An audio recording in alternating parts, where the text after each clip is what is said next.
찬송가 543장을 부르시겠습니다. 543장입니다. 어려운 일 당할 때 나의 믿음 적으나 의지하는 내 주를 더욱 의지합니다. 세월 지나갈수록 의지할 것뿐일세. 무슨 일을 당해도 예수 의지합니다. 성령께서 내 마음 밝히 비춰주시니 인도하심 따라서 주만 의지합니다. 세월 지나갈수록 의지할 것뿐일세. 무슨 일을 당해도 예수 의지합니다. 밝을 때의 노래와 어두울 때의 기도로 위태할 때 도움을 주께 간구합니다.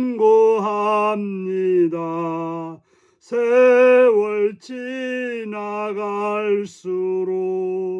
의지할 것뿐일세. 무슨 일을 당해도 예수 의지합니다. 생명 있을 동안에 예수 의지합니다. 천국 올라가도록 의지할 것뿐일세. 세월 지나갈수록 의지할 것뿐일세. 무슨 일을 당해도 예수 의지합니다. 아멘. 이 시간 우리 주신 하나님 말씀은 여호수아 9장 16절에서 27절까지 말씀입니다. 여호수아 9장 16절에서 27절까지 말씀입니다. 교독하시겠습니다. 그들과 조약을 맺은 후 사흘이 지나서야 그들이 이웃에게 자기들 중에 거주하는 자들이라 함을 들으니라. 이스라엘 자손이 행군하여 셋째 날에 그들의 여러 성읍들에 이르렀으니 그들의 성읍들은 기브온과 그 그비라와 부에롯과 기럇여아림이라. 그러나 회중 족장들이 이스라엘 하나님 여호와로 그들에게 맹세했기 때문에 이스라엘 자손이 그들을 치지 못한지라. 그러므로 회중이 다 족장들을 원망하니 모든 족장이 온 회중에게 이르되 우리가 이스라엘 하나님 여호와로 그들에게 맹세하였은즉 이제 그들을 건드리지 못하리라. 우리가 그들에게 맹세한 맹약으로 말미암아 진노가 우리에게 임할까 하노니 이렇게 행하여 그들을 살리라 하고 우리에게 이르되 그들을 살리라 하니 족장들이 그들에게 이른 대로 그들이 온 회중을 위하여 나무를 패며 물을 기는 자가 되었더라. 여호수아가 그들을 불러다가 말하여 이르되 너희가 우리 가운데 거주하면서 어찌하여 심히 먼 곳에서 왔다고 하여 우리를 속였느냐. 그러므로 너희가 저주를 받나니 너희가 대를 이어 종이 되어 다 내 하나님의 집을 위하여 나무를 패며 물을 기르는 자가 되리라 하니 그들이 여호수아에게 대답하여 이르되 당신의 하나님 여호와께서 그의 종 모세에게 명령하사 이 땅을 다 당신들에게 주고 이 땅의 모든 주민을 당신들 앞에서 멸하라 하신 것이 당신의 종들에게 분명히 들리므로 당신들로 말미암아 우리의 목숨을 잃을까 심히 두려워하여 이같이 하였나이다. 보소 이제 우리가 당신의 손에 있으니 당신의 의향에 좋고 옳은 대로 우리에게 행하소서 한지라. 여호수아가 곧 그대로 그들에게 행하여 그들을 이스라엘 자손의 손에서 건져서 죽이지 못하게 하니라.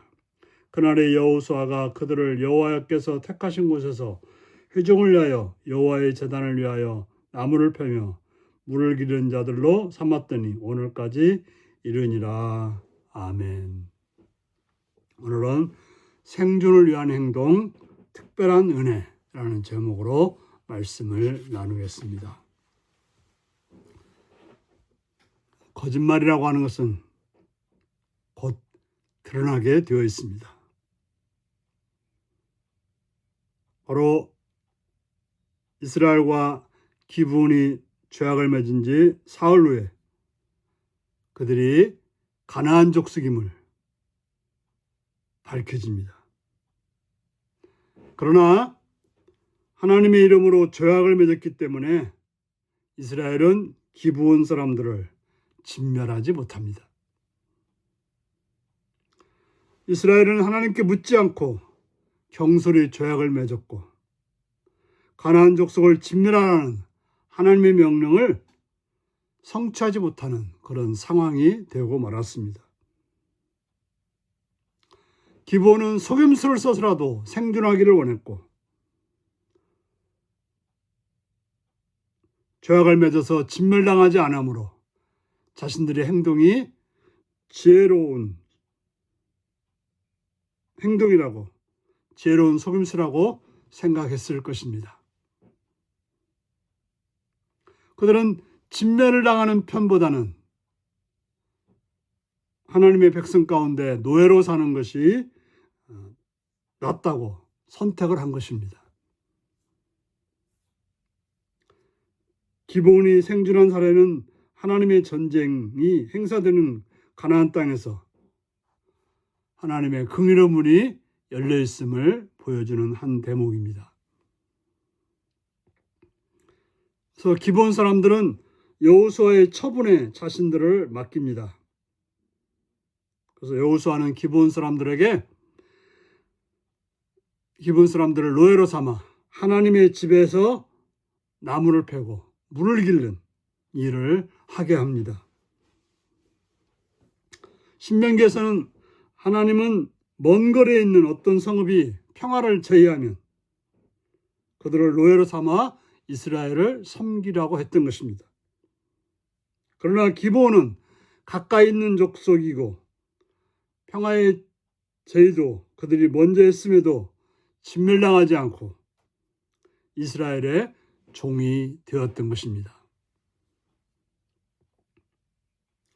이스라엘 지도자들은 하나님께 묻지 않고 경솔하게 죄악을 체결한 것은 잘못입니다.